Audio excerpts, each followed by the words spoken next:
Donc je pense qu'il faut qu'on réfléchisse collectivement à les soutenir plus. Voilà. Et il y a toujours la cagnotte pour envoyer de l'argent aux parents pour qu'ils aient une alimentation minimale, quoi.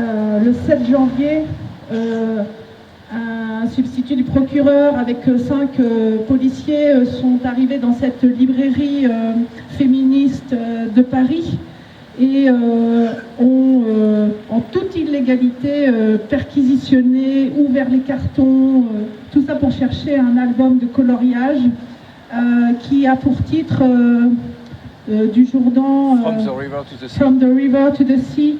Et c'est un slogan qui prête à débat parce qu'il a été contesté et il y a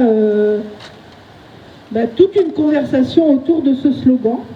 Et peut-être que ce que l'on peut regretter, et donc le livre en question, il est interdit. Il est interdit en France et c'est ce qui est reproché à cette librairie.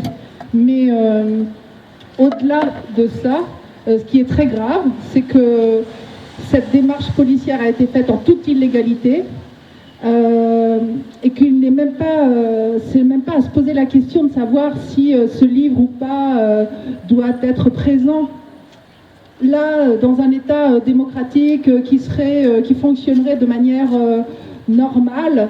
On devrait pouvoir avoir cette conversation. Et en fait, ce que révèle cette situation, c'est qu'on ne peut plus avoir cette conversation. Angela Duval,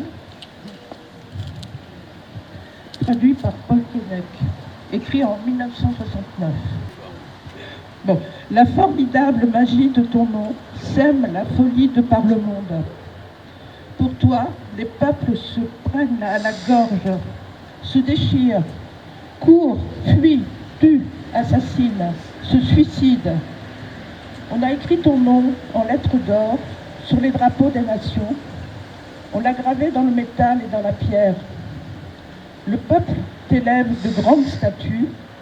Le poète te dédie des milliers de vers. Tous les êtres sont amoureux de toi.